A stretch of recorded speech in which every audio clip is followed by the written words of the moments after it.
Welcome back to Physics Fundamentals. In this video, I want to introduce you to heat. But before I can get there, we do have to start our discussion with energy. We've established previously that if you have an object that has mass and is moving, then that object has kinetic energy. We even have a formula for it, although that formula is not particularly relevant right now. Instead, I want to zoom in on an object. Every object is comprised of molecules and atoms, and generally speaking, those molecules and atoms are not standing still. They're bouncing around, they're vibrating, they're moving. They must then have kinetic energy. Now, if you think about like the plastic stylus that I'm using to write these notes as an example, it doesn't have much mass on its own, and it is comprised of millions of atoms, billions of atoms, maybe even trillions. Each of the atoms and molecules that make up this pen have a very tiny amount of kinetic energy. But when you add them all up, it does become meaningful.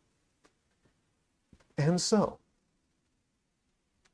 the internal energy of an object is the total kinetic energy of the molecules and atoms which form an object. And if we can find a way to get those atoms to be more excited, they are going to move faster. And if they move faster, they have more kinetic energy. We can increase the internal energy of an object.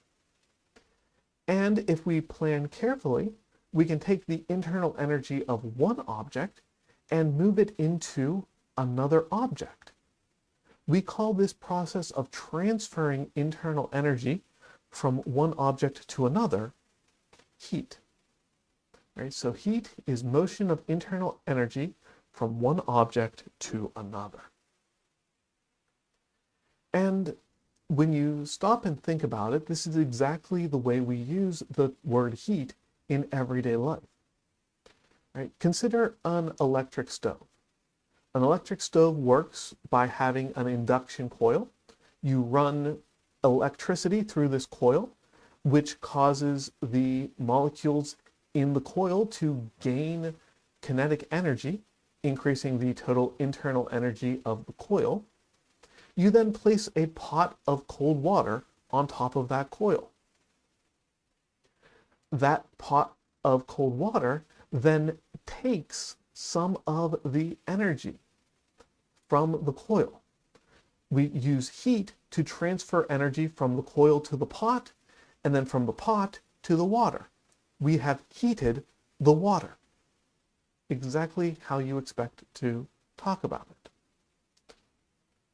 Now, one of the problems with this process, and let's go ahead and throw some variables in here.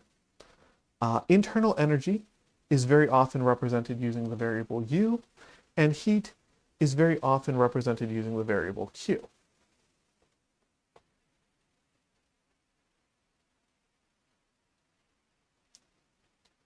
Well, a change in internal energy is going to cause heat to be transferred. So the units have to be the same. And we know that the units for internal energy, well, internal energy is just kinetic energy, and when we studied kinetic energy, we used the unit of joules to represent that. So we will use the unit of joules to represent heat as well. We ran into this problem earlier in the course when we were talking about energy and work. Right? Energy is a property of one object. Work is how the energy transfers from one object to another object. Likewise here, internal energy is a property of an object. Heat is the way that the energy transfers from one object to another object. It's a little bit beyond the scope of this course, but you can use heat to do work.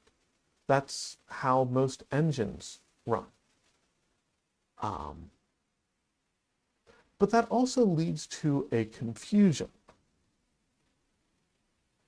There is a phrase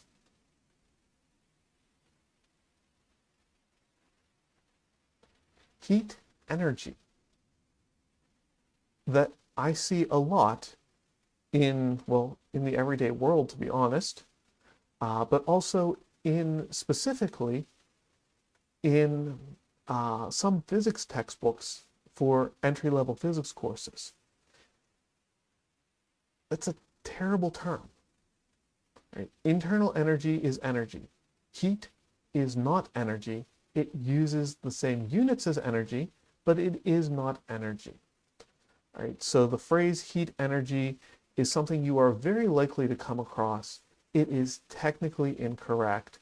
There is a very important reason in fundamental physics for talking about internal energy and heat as being two different kinds of things that happen to have the same unit.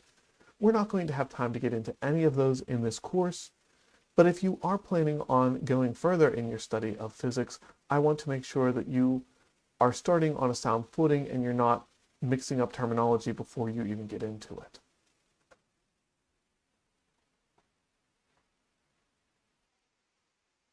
In the SI system, the joule reigns supreme, but there is another common unit of heat. It is the calorie. And the definition is that 1 calorie is equal to 4.184 joules.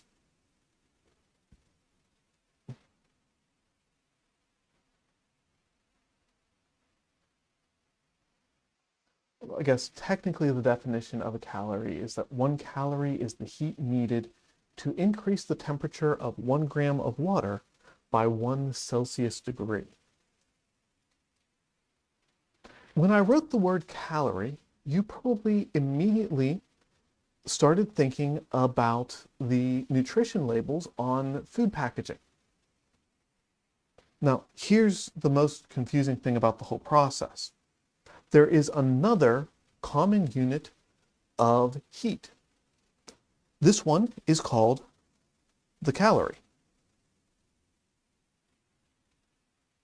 Yeah, there is a calorie that is lowercase, and there is a calorie that is capital. They are, in fact, different units. 1 capital C calorie is equal to 1 kilocalorie for lowercase c calories. All right, so that's 1,000 lowercase c calories, or using your conversion factor, 1,000 lowercase c calories is 4,184 joules. A capital C calorie is the unit used in nutrition. A lowercase c calorie is a unit that is used quite frequently in chemistry. They are related, but they are not the same. There is another unit, more common in the US customary system, called a BTU, a British thermal unit. I'm not going to do anything with that other than mention that it exists. We're going to, by and large, stick with joules in this course because they are, relatively speaking, easy to work with. They are the SI unit, so we should stick with them. But I wanted to mention these other things, right? BTUs, the unit used in HVAC systems, is a unit of heat, which can be translated to a unit of energy. There's a conversion factor. Calories, capital C, the unit of nutrition. Wait a second, that means that nutrition is heat. And that's actually entirely accurate. When we measure nutrition facts, we are asking how much energy is transferred from the food we eat into our bodies. And the transfer is going to happen in the form of heat. Right? We burn calories. We release the heat from calories, and we use that heat to power our bodies. Right? Lowercase c calories will come up every now and then in this course because the practical stance of heating up water is something that's pretty easy to work with. So it makes it a nice practical unit for doing measurements.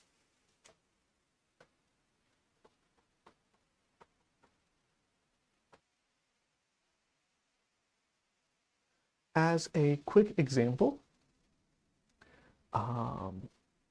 the breakfast biscuit that I ate right before starting filming videos today had a nutrition label that said it was 230 calories. Well, I can do unit conversions the same way I have been. Take 230 calories, put it over 1, and then there are 4,184 joules in 1 calorie. So the unit of calories is going to cancel each other out.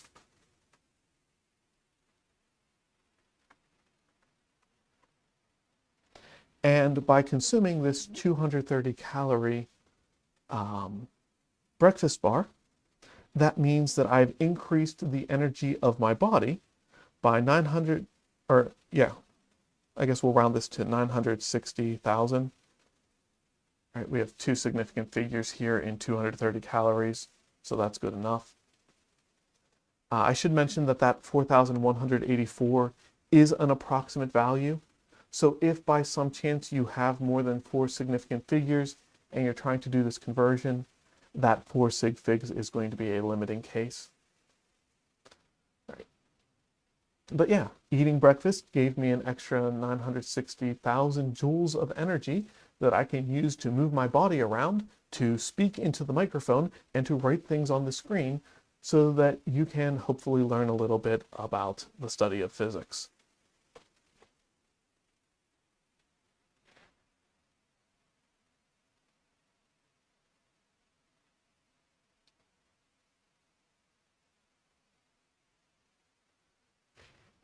When we're talking heat, we're talking about transfer of energy. And so, the interesting thing to study here is how does heat transfer?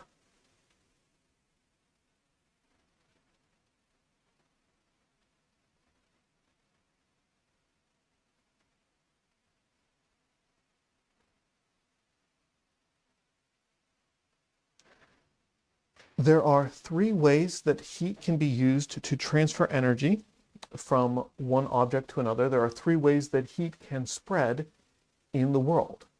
Those 3 ways are called conduction, convection, and radiation. And they are always presented in that order, which has always frustrated me because conduction is the one that we can do the most with, so it's the one I want to spend the most time on. Radiation is the most important. Unfortunately, we can't do a lot with it, but it is the most important, so I want to talk about that one very clearly. We will start with radiation.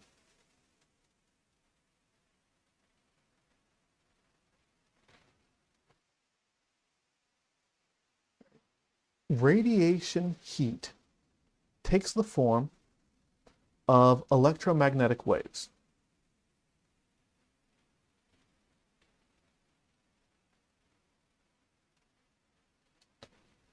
As we'll be studying a little bit later in the course, when I say electromagnetic waves, I want you to think light.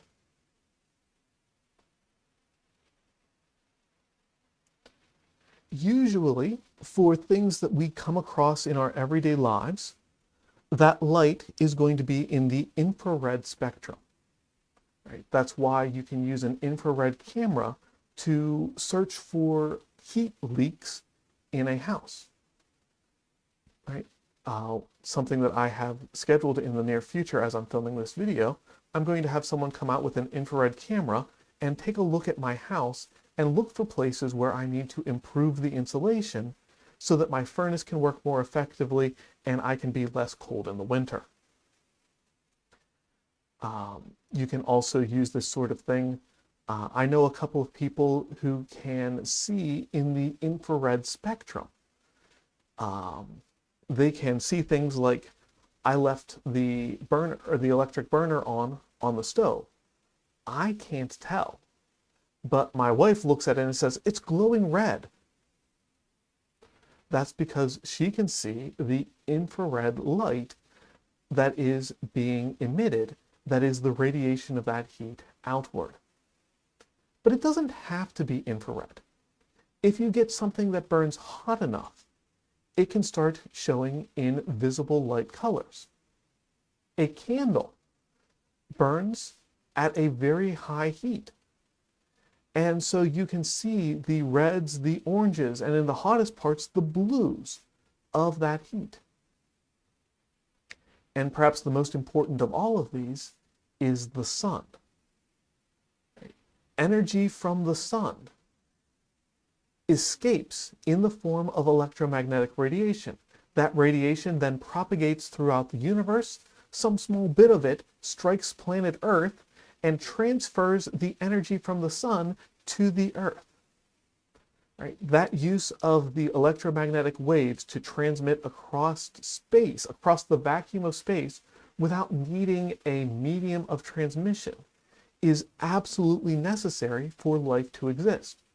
Without it, the sun would be this hot ball of gas, and the Earth would be a dead rock.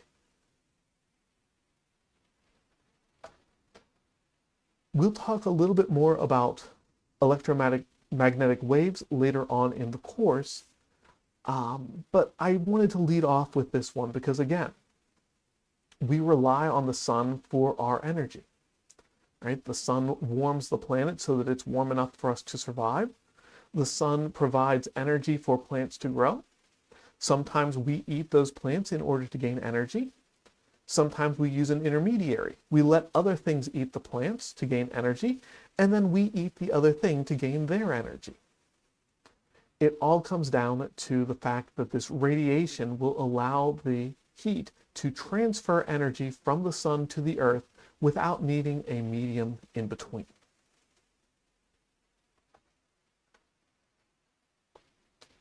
That's not what I wanted. Sorry about that.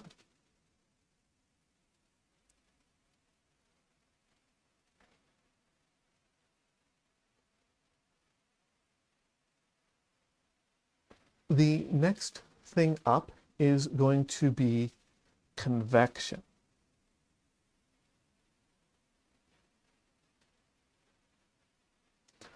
Convection can only occur in a fluid.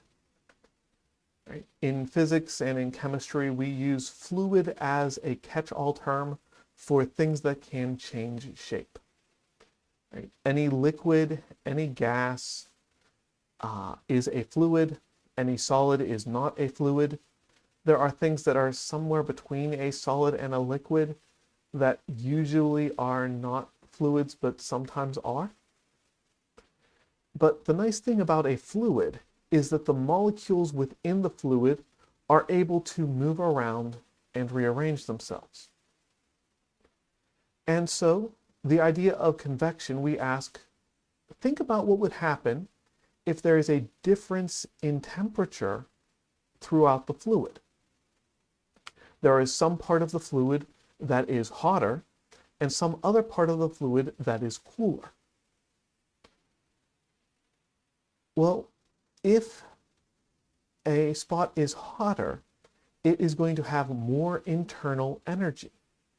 The individual molecules that make up the object are going to be moving faster. And because they're going to be moving faster, they're going to push through the cooler things. And then the cooler things are going to come to take their place. Presumably, there is some source of heat inside, right? Something that is causing the hot part of the fluid to become hot. That thing is now going to heat up the cool molecules that have come to meet it, and they are going to flow up as well. And so you get what we call convection circuits, where you have hot things tend to flow upward. And while they are upward, they tend to cool off. And then the cool things flow back downward. And again, this is all based on the idea that there is something hot somewhere down here that is causing these things to heat up.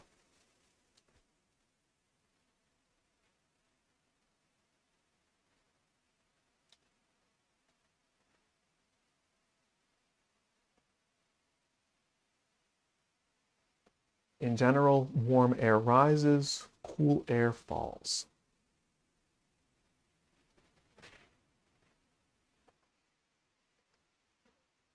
If we think about this instead of the air in a room circulating, we think back to, I originally said, a pot of water placed on the stove.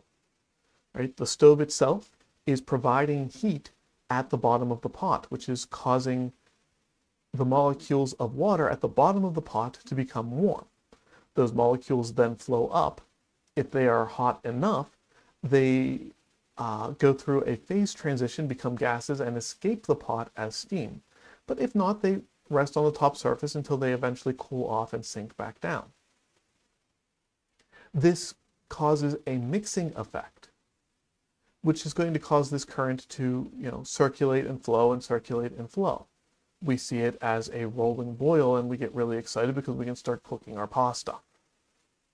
When you turn the heat off, the effect slows down. The molecules stop flowing so fast, they start slowing down, they start reaching an equilibrium where the temperature is going to be the same throughout the entire pot, and so the convection flow is going to come to a stop. If there is something cooler, right, if the pot is still colder than the ambient air in the room, the convection is going to continue because the air in the room is going to grab the heat from the top, causing the top to cool down, causing the entire temperature to cool down. But if we have enough time, we will reach an equilibrium and the currents will stop flowing. And now on to conduction. That's not the right pen.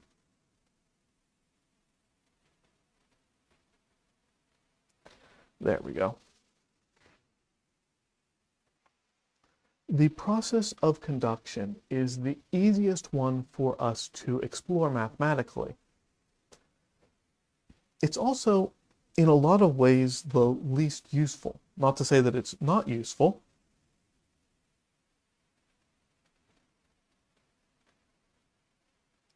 But conduction is used to transfer heat by direct contact. That can mean between two objects.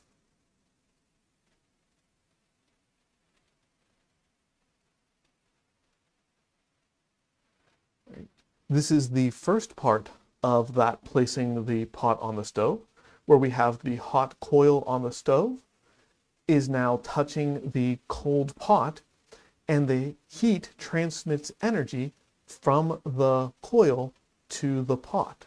They are directly touching each other, and the heat can just flow from one to the other.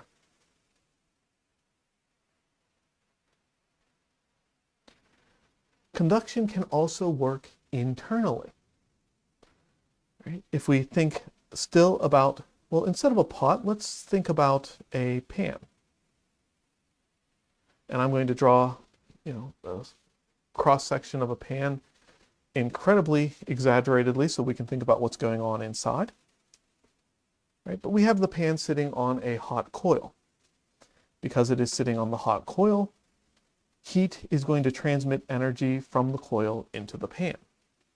But the heat is only going to transmit energy into this part of the pan where it's touching. Right? If the pan is not touching the coil, heat cannot transmit from the coil to the pan. But if you've ever used a cast iron skillet, you know that the handle is going to get hot as well. because the heat will conduct through the material and through the handle. Which is why you always want to wrap your handle in some material, right? Some sort of a wool or a foam or a felt or wood around the handle will prevent that heat from leaving the handle and going into your hand.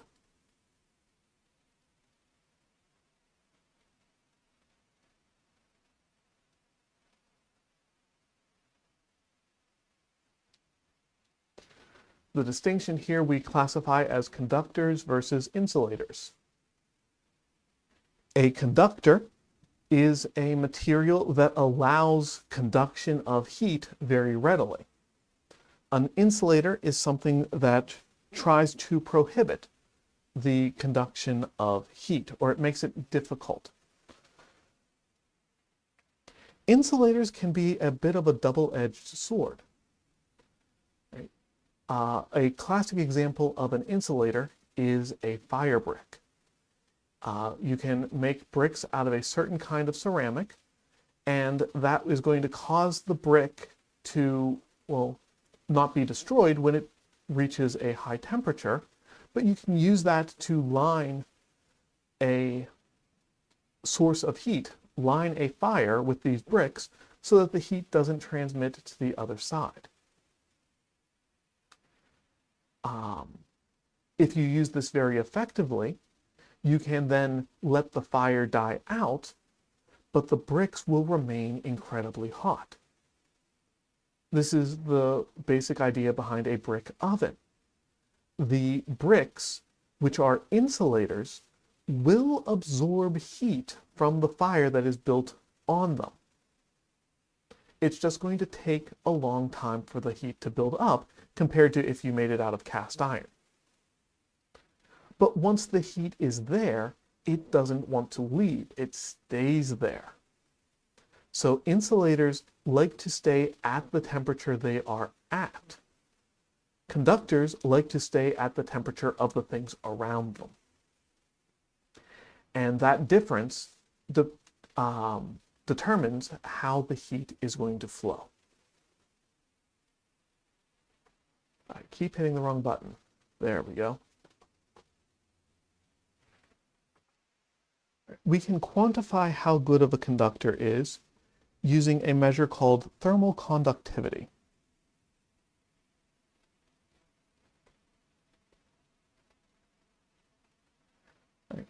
We're going to represent it using a capital K, but there is no one standard for that. The amount of heat that flows from one object to another is going to depend on the thermal conductivity of the material that we are working with. That's not the only thing that is going to limit or affect the conductivity. The size and shape of the material is going to change how much heat is transferred. If you are dealing with a long, skinny wire, it's very difficult for the heat to come through, and the heat has to go a long way, so that's going to be a lower heat transfer.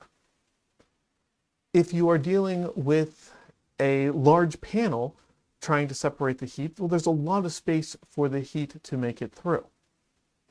So the cross-sectional area is going to improve heat transfer. The bigger the cross-sectional area, the more heat can come through. The smaller the cross-sectional area, the less heat can come through. The length of the material is going to inhibit heat transfer. The longer the material, the less heat can get through. The shorter the material, the more heat can make it from one side to the other. Now, if you give it enough time, heat can still get through a longer material. So time is going to be a factor. We'll go ahead and mark that down here with a lowercase t. And then the last thing that will make the difference is the temperature differential. If you have an object that you're trying to transfer heat through that is the same temperature on both sides, well, there's not going to be any real direction to the heat transfer, right? Some energy is going to transfer as heat in one direction, some energy is going to transfer through in the other direction, and it's going to balance each other out. Now, if you have a drastically different amount of temperature on either side, a different amount of energy, like for example, the hot burner on the stove, trying to transmit energy through the skillet and into the handle, well, the other side of the handle is room temperature, which is presumably quite a bit cooler than the hot temperature of the heating coil. So that difference in temperature is going to encourage heat to flow. The real reason I wanted to look at this formula is, what if we rearrange this just a little bit? I am going to solve for the conductivity. All right, so I'll swap sides. I'll move everything to the left, and I'm going to write that as the right. But I want to multiply both sides of the equation by L. Then I have to divide both sides of the equation by A, divide by little t, and divide by delta big T. And then let's think about our units. Heat is measured in joules, or perhaps calories. Length is usually measured in meters. Area is usually measured in square meters. Time is usually measured in seconds. And temperature, well, a difference in temperature is usually measured in Celsius degrees. This meters will cancel out one of the meters there. And a thermal conductivity is generally going to be measured in joules per second meter Celsius degree. Or meter second Celsius degree, or however else you want to talk about it. Right? How many joules of energy can be transmitted over 1 meter in 1 second when the temperature difference is 1 Celsius degree?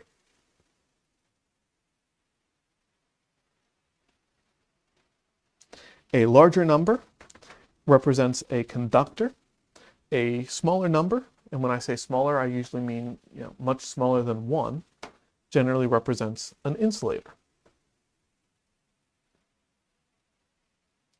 So, for example, we might have cork. And these are just values that you would look up on a table. Right? Cork has a thermal conductivity of 0.042 joules per second meter Celsius degree, and then maybe something like copper. Right? Lining cookware in copper to make it heat up faster is a common practice, and the thermal conductivity of copper is 380 joules per second meter Celsius degree.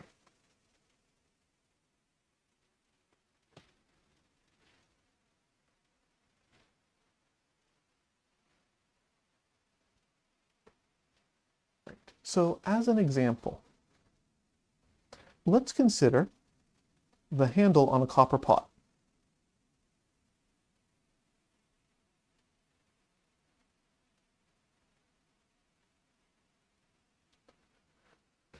The handle on a copper pot has the shape of a cylinder,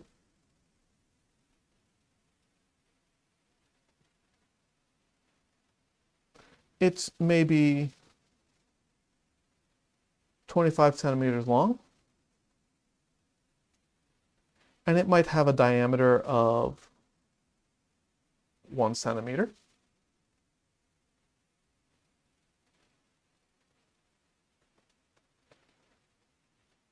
Let's say that we have this copper pot filled with boiling water. So the temperature at the hot side is 100 degrees Celsius. And let's say we want to grab this handle. So the temperature on the cool side is human body temperature, 37 degrees Celsius.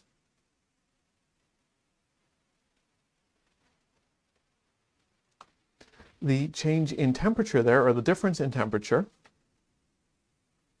is then 63 Celsius degrees. The cross-sectional area is going to be pi times the radius,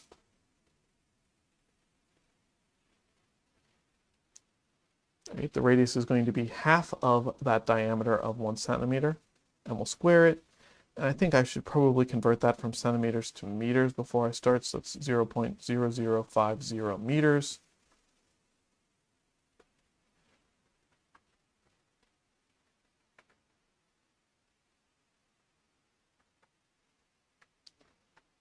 So I get a cross-sectional area of 7.9 times 10 to the negative 5 square meters.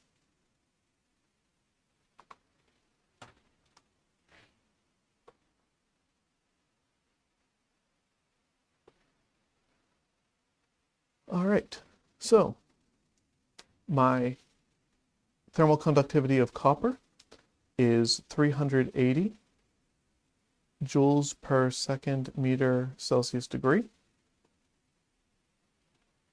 My cross-sectional area is 7.9 times 10 to the negative 5th square meters. I didn't talk about a time. Let's see, if I'm grabbing a hot handle, I'm going to release it very quickly once I realize that it's hot. Human reaction times are generally somewhere in the 10th of a second, so let's call it 0.10 seconds. And the difference in temperature was 63 Celsius degrees. And then we divide by the length, which was 0.25 meters, right? 25 centimeters. So in that 10th of a second where I grab the handle before my brain catches up and realizes that the handle of the pot of boiling water is hot.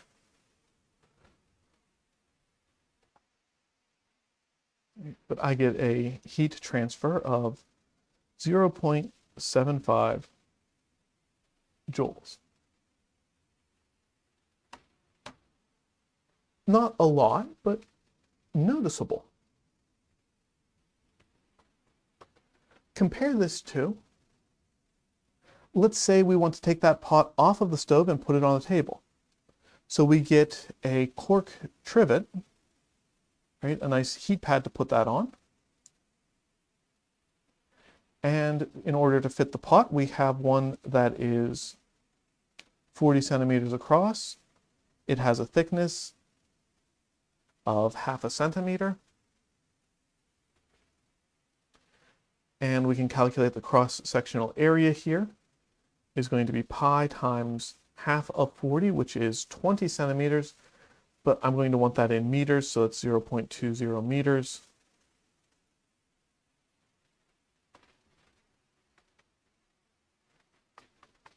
And this comes out at I'll round that to 0.13 square meters as the cross-sectional area.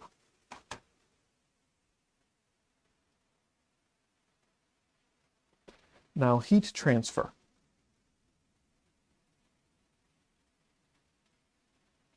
Let's see. We've got the thermal conductivity of cork, which is 0.042 joules per second meter Celsius degree.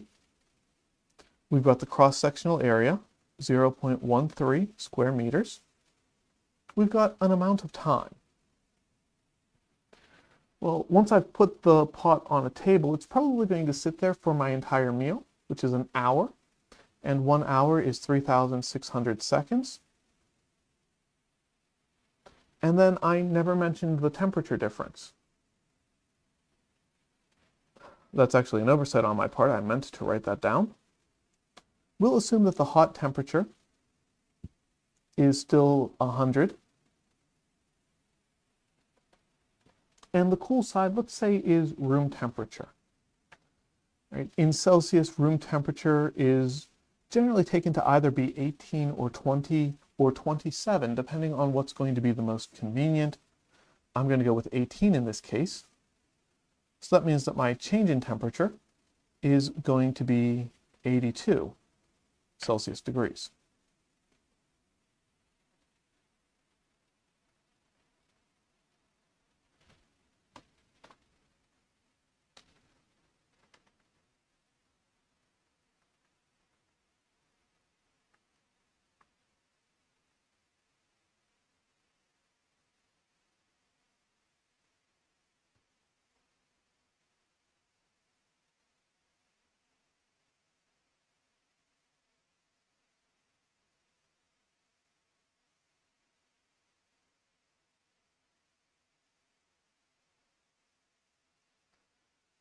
So over the course of an hour, we're going to get 320,000 joules transferred from the pot to the table.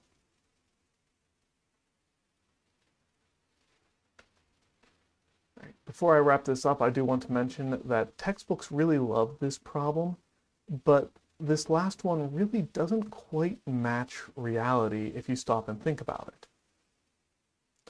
Because if you take a pot of hot cooked pasta and you place it on the table,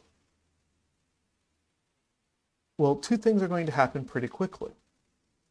The table and the trivet where you placed the pot are going to warm up, and the pot itself is going to cool. So over the course of an hour, this temperature difference is not going to be constant. And in fact, by the time you're ready to pack everything up, the temperature difference is probably going to be down to something like 5 degrees, right? By the time your meal is over, your hot pot of pasta is now just barely above room temperature. That's a good sign that you've been sitting there long enough. All right, so things that you can think about, things that probably we should think about, but for the sake of this video, I'm just going to not worry about it because we can do the calculation whether or not it makes sense in reality, and that counts for something. All right, I'm looking at my clock. I've been at this a lot longer than I intended to, so I apologize. This video ran a little bit long, but I think this is probably a good place to wrap up. So thanks for joining me, and I'll see you next time.